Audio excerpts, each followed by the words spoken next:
Want to stop juggling spreadsheets, calendars, and a dozen apps just to run your rentals?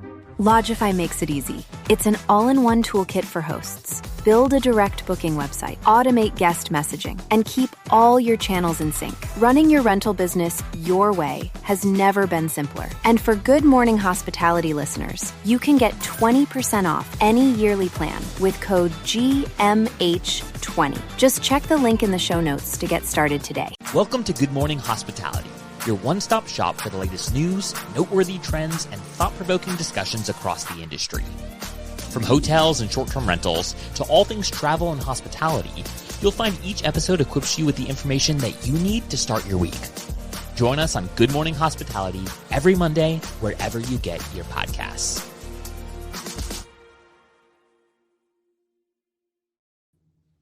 Good morning. Ty. Happy Monday. Monday. Oh, it's tie number 2. It's going to be a good week. I can feel it. Big things are happening.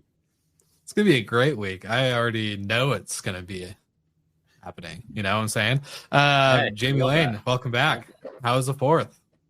Awesome. Thanks for having me. Of course. Yeah. Stayed at a great short-term rental this past weekend up in North Georgia. Not my own. Okay. Sort of Why would you do that? Scouting some competition? Is this considered rental arbitrage of like renting my own unit for like $3,000 for the weekend and then taking my family up and renting a unit for like $600 for the weekend? It's called vacation arbitrage. Vacation arbitrage. Yeah. Like it was great. I love that. I did that when I rented my house out during football games. Just grabbed that arbitrage. Yeah. Unfortunately, I just have a freeloader renter staying with me. It's okay. This cat hasn't paid rent once in 9 years. Hey, and you got 9 lives with that too, so good luck. I know. Good luck. How was your guys' weekend? Golden, you and the boys have some fun with the fireworks and all the good stuff. What'd you guys end up doing? Yeah, I went up to Atlanta. Didn't bump into Jamie. I did bump into Andrew McConnell though. Small world. Yeah, very small world. So yeah, went up to Atlanta to my dad's club and had different activities. The kids absolutely loved it. I don't think Oliver ate dinner. I think he just had 5, maybe 6 desserts, but sounds about right. He survived. He made it through. No meltdowns, which was absolutely a miracle. But and then Elliot was on a sugar high as well. No meltdowns though. That's honestly what a 4th of July miracle, because usually that is a recipe for disaster. Yep. So we made it through. 100%. What about you, Brandy? You and Mia do anything fun or? We had a great weekend. I did another morning session at Space, and then like our morning workout, and then we came back and I made an incredible lunch of like Momofuku does their noodles that you can buy, and I did like shaved Korean beef with a soy cured egg yolk. It was very good. And then we played like Mario Party. The four of us did for like 3 hours, and it's just really fun, kind of like getting back into kid things. You know, it was just relaxing and pretty chill. So, and then fireworks, I don't know. Miami was doing 4th of July fireworks all weekend, sometimes during the day, which I didn't really understand that reasoning, but a lot of fireworks. Lots of fireworks. I love it. Quick fun story at a vacation rental story is like the magic of the industry.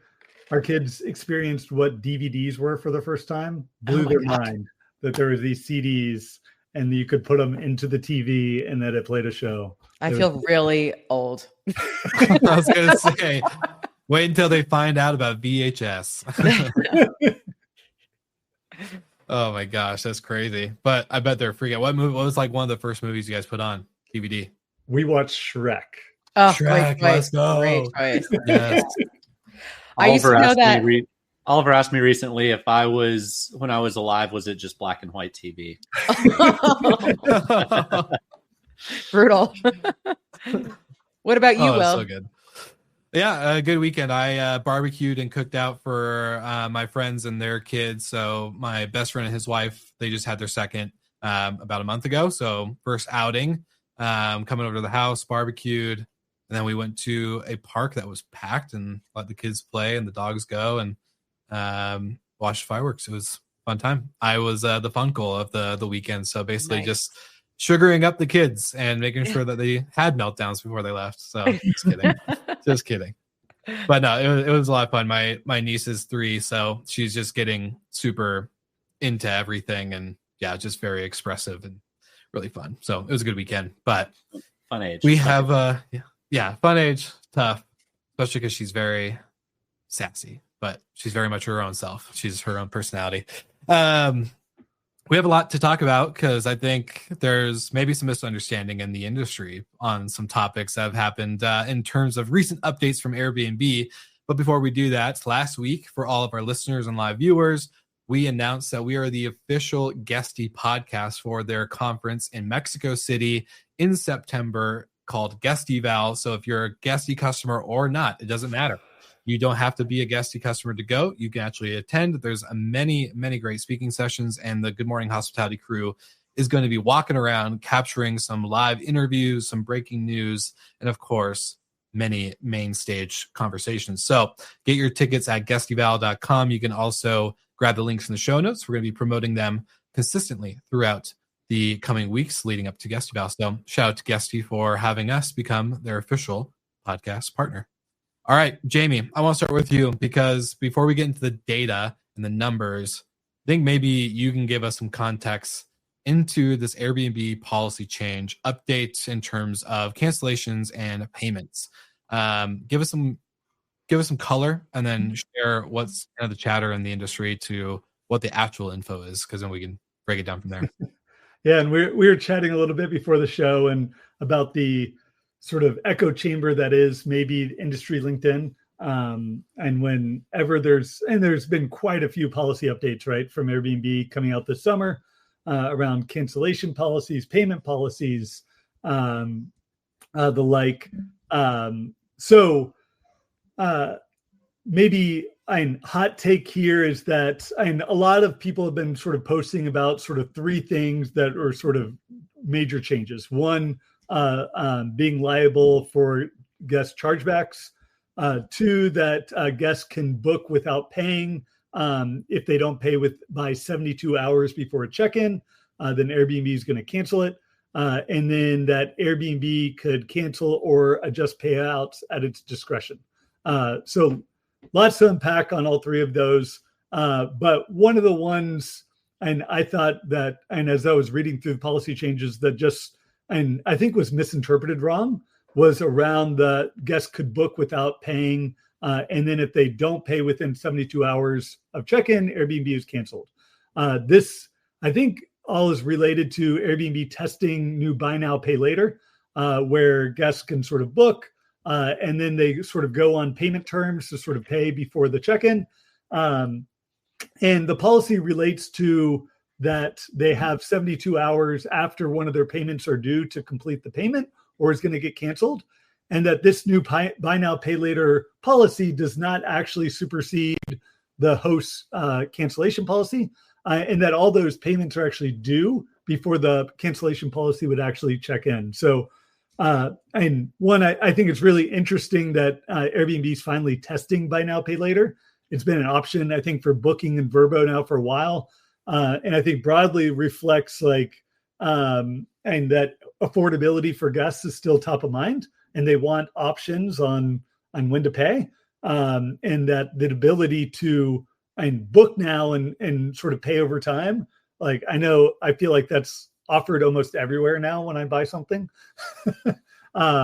So I think ultimately, Airbnb offering that is a good thing, and it's going to take some time for us to adjust how these sort of policy changes are actually reflected. Yeah, and I just think that, there was Vrbo for a long time you could put a certain percentage down and pay later, and that was fine. And then the other thing is that it really doesn't necessarily impact you because you don't see that money either way until after they've checked in or checked out. So it's not affecting your cash flow, and it's not 72 hours before they arrive. It's based on their payment schedule. So I do agree with you that there was a lot of crisis mode around this, but it really shouldn't impact people because it's not impacting your cash flow.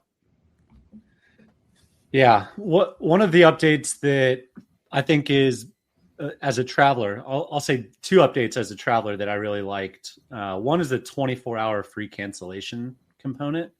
Mm-hmm. And we all talked about this before the show, particularly on flights with Delta. I've booked and been like, oh no, wrong dates or wrong airport, or I don't need to do that trip anymore, and been able to cancel. And we haven't been able to do that on Airbnb to date. So that's a huge one.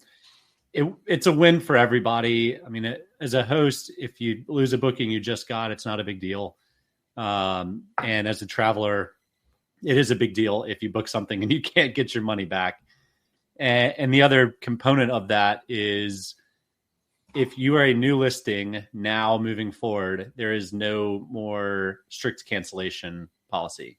You're no longer allowed to enable that, which tells me in the next year or so, they're probably not going to allow anybody to have it. They're kind of slowly taking it away, dipping their toe in the water now and training people. But again, as a traveler, strict cancellation is brutal.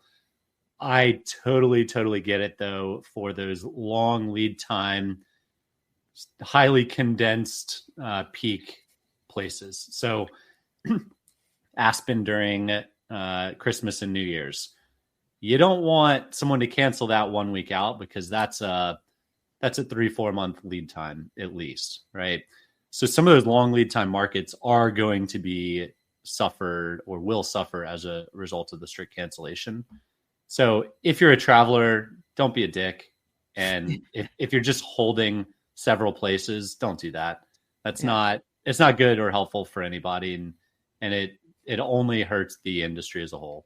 Well, I also wish, so on booking.com, you can have refundable and non-refundable rates, right? So I think that, you have a strict non-refundable policy and it's cheaper. And then you just have to roll the dice on that. I think that would be a way that you could kind of solve, for both sides. And if do you guys do the buy now or pay later, like the strict cancellation or not?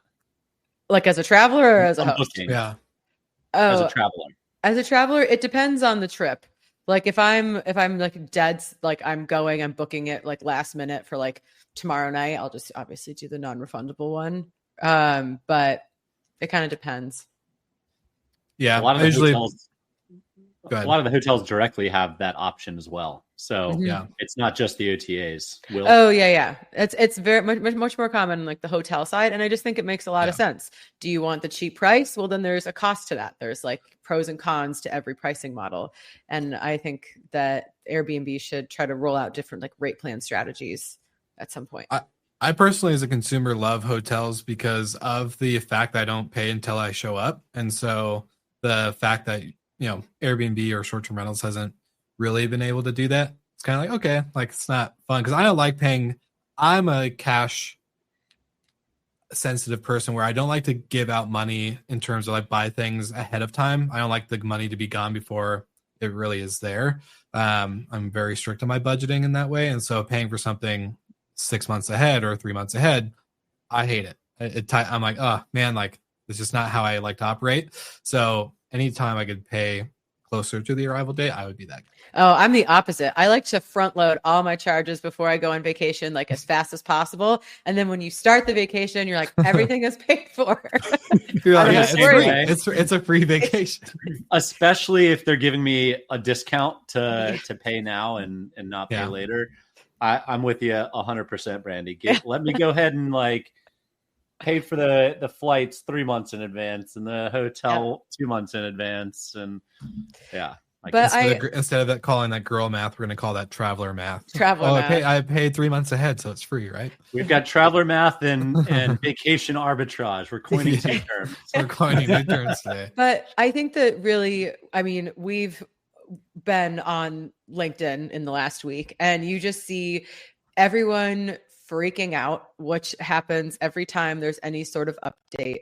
And I think that the main point is one that we make pretty much anytime an OTA makes a change is make sure you have a diverse OTA mix so that you're never too heavily reliant on one OTA, and that these are the rules that they're setting, and you can be upset about it. And sure, like there are certainly things that are not advantageous to hosts here, but Airbnb is not going to change their practices. They are the bigger giant in this situation. And so if you want to put more money into your direct site, or if you're not on booking.com or Expedia, maybe now's the time to try, or Marriott or whatever, maybe now's the time to try to diversify your OTA strategy. Yeah. So much so that Airbnb even wrote in their update, if you don't like these, you can delete your account. So, yeah. They don't care. They don't care. It's totally up to you. So what I thought was interesting, pulling some data around it, like as much in the US, 1/3 of listings have a strict cancellation policy. So this isn't a small number that have this policy. And then, and some other ways I cut it like by location type, assuming that it was mostly like in these markets with really long lead times that would like have the majority of people with listings with strict cancellation policies. That wasn't the case. Still a large percent in urban areas with shorter lead times still have strict cancellation policy. Good mix between large property managers and individual hosts that are using the strict cancellation policy. So it is widely used out there. And what Airbnb is trying to push people to, because when you look at the actual cancellation rates, they don't vary a whole lot. Like it's not like, and you're setting yourself up for a whole lot less cancellations by having the strict or firm policies. And then sort of last point I want to make was around if you're a property manager, how this is potentially good for you.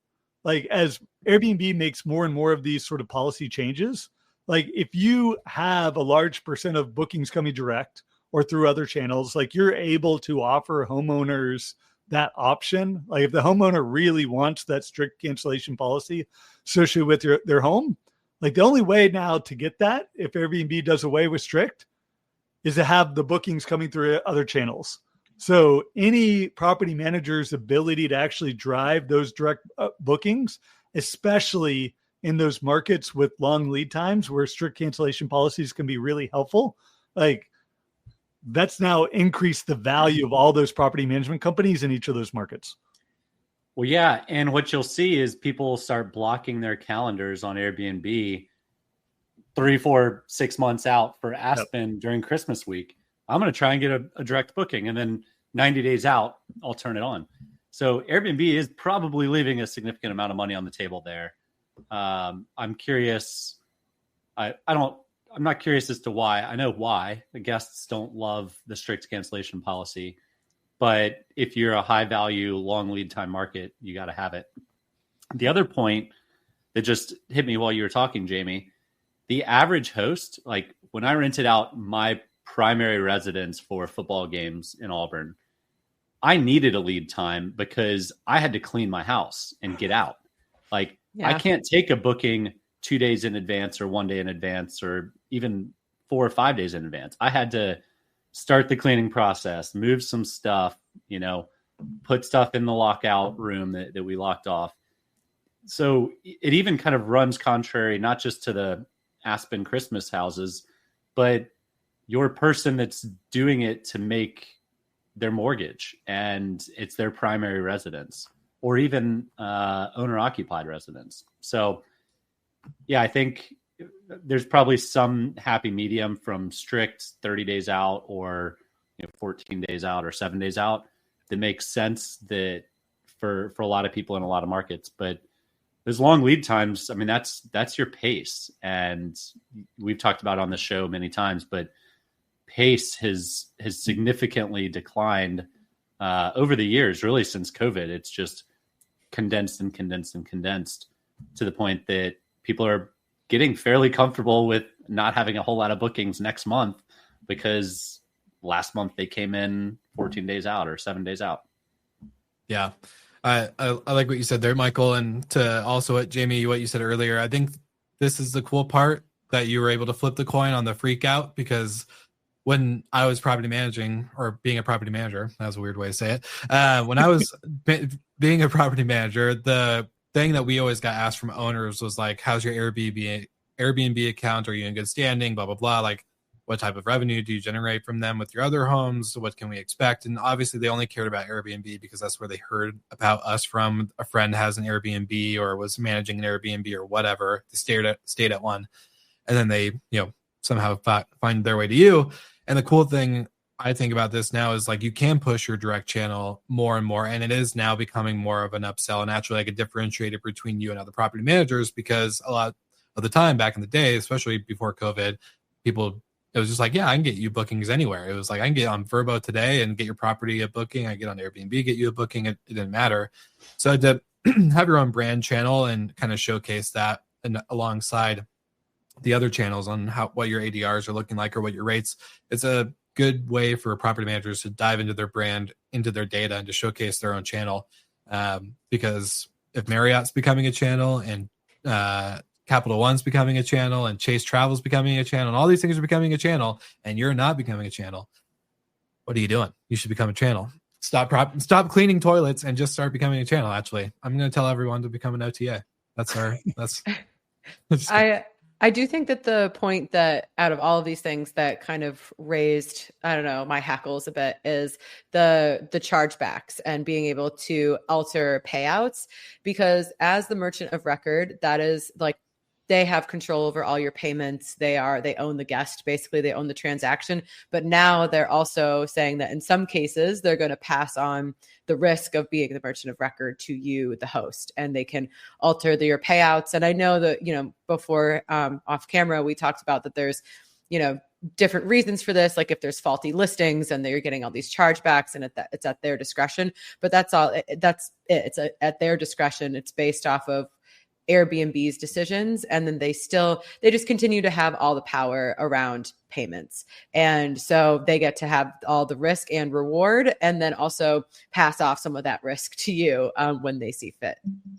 What say you, Jamie? No, I don't have any visibility on the issue of chargebacks. Like that is one that I've definitely seen the liability issue now being payment of record for Vrbo and some of the other channels with my own listing of like, and then now with Airbnb, like I'd be interested to see if it becomes an issue. I suspect it's like Airbnb wanting to get more hosts like on the hook for fraudulent, faulty listings, like, and like, all right, you got to actually prove that and the guest stayed, help us fight this chargeback and not just sort of leave it to Airbnb to tackle themselves. Yeah. I mean, I think there's only one party that wins in that case, and it's Airbnb. Like as a host, there's zero upside in having a black box of, I don't know when I'm liable and when I'm not, and I don't know when I'm getting paid and when I'm not. Pretty terrible feeling. So yeah. No, as Paul Manzi just said too in the comments, no predictability, no scalability. So I can see, that one side too. Be nerve-wracking. Yeah, but that, Brandy, that is and as you said, that is the reality with other channels with direct bookings. Like you got to deal with that. Mm-hmm. You just thought that because you got it through Airbnb that you could sort of set that as guaranteed revenue and that there's not that risk associated with it. And that's part of what you're paying with that 15% service fee, right? Why people rail on booking.com and have for years in our space, because they're like, we're not merchant record. It's all you guys. Yeah. And now Airbnb is moving towards being more like Booking. And in this case, what we talked about earlier, being more like Hopper. So Hopper's competitive edge is gone, but I think that's a strange one. That's one of the big value adds for listing on Airbnb is they're the merchant of record. It's also a big detractor, as we saw during COVID. They kind of get to choose what to do with your money. So. Yeah. But so I guess we'll continue to see this evolve. And I'm always curious to see how our little bubble on LinkedIn will react to things. So we'll continue to watch How big is our bubble going to get this week? Is it going to get big or small?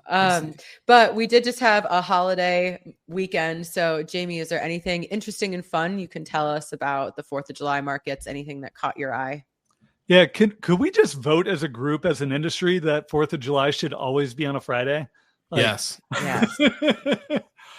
Because the amount of bookings that came in this holiday weekend was absolutely a record. And last year was on a Thursday. We sort of didn't see as big of a pickup. But overall, so just as a context, in June, overall occupancy was for the industry was down about 1%.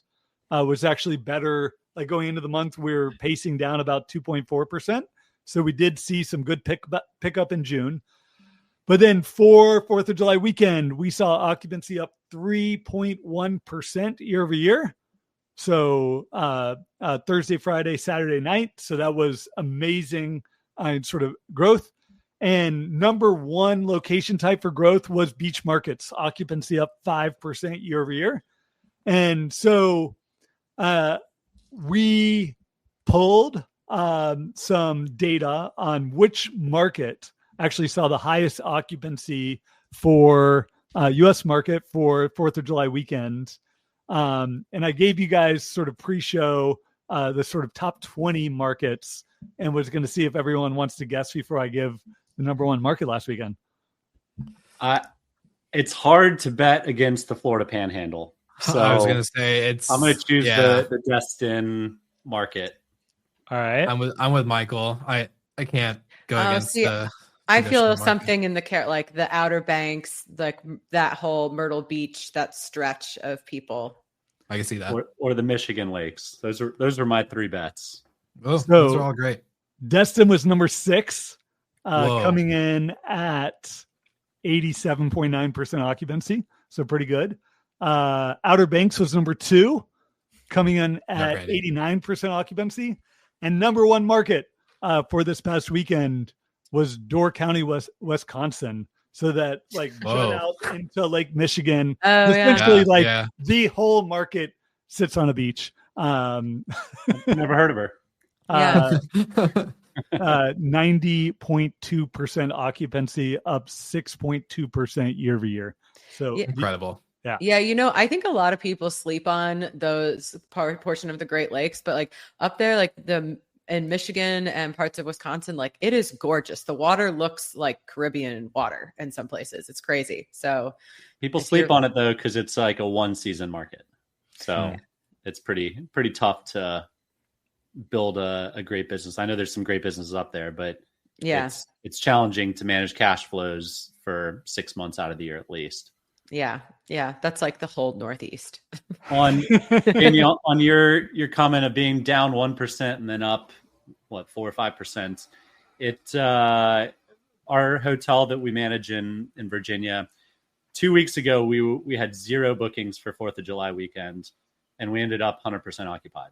So 22 rooms booked within a 14-day period, giving Paul Manzi an absolute heart attack. Yeah. But, yeah, we were like, what's going on? It's a holiday weekend. Are people just going to the beach and not into the mountains? But ended up all right.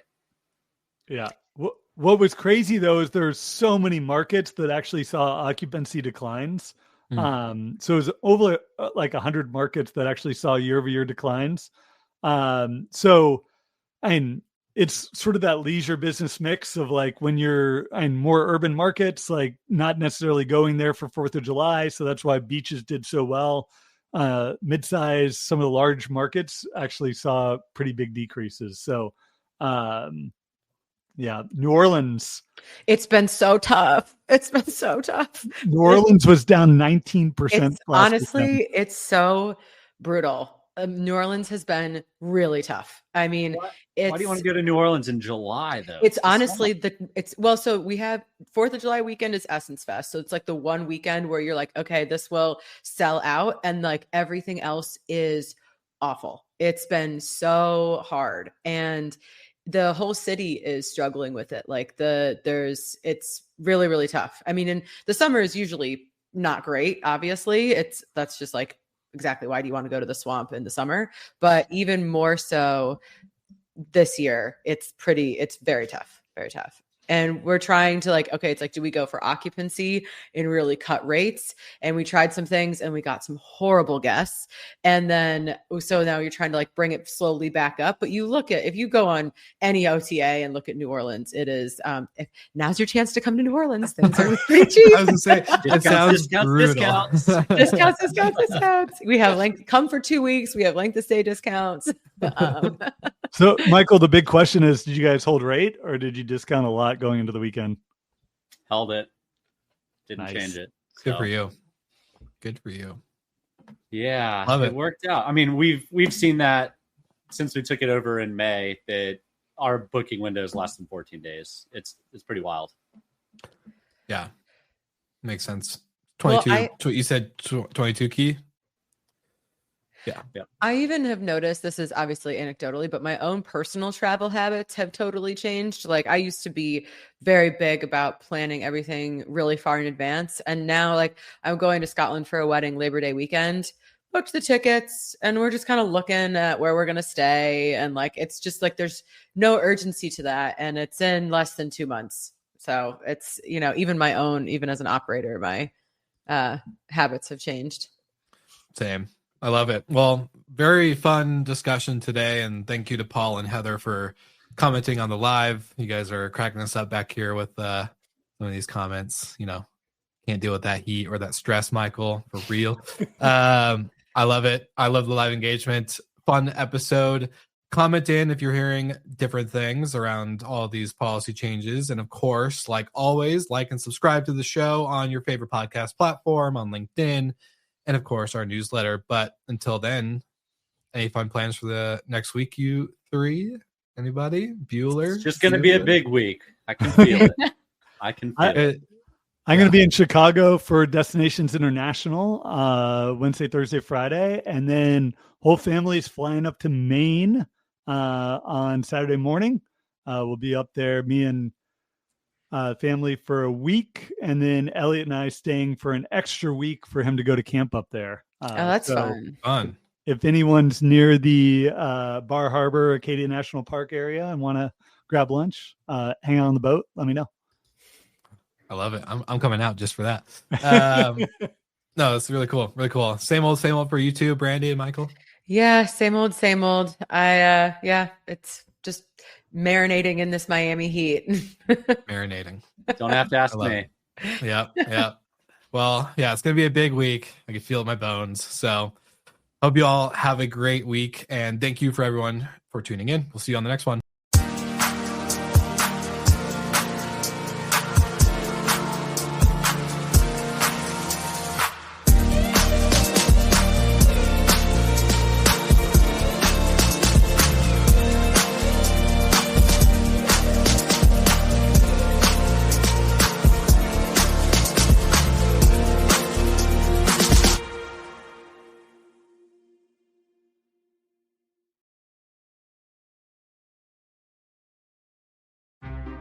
Want to stop juggling spreadsheets, calendars, and a dozen apps just to run your rentals?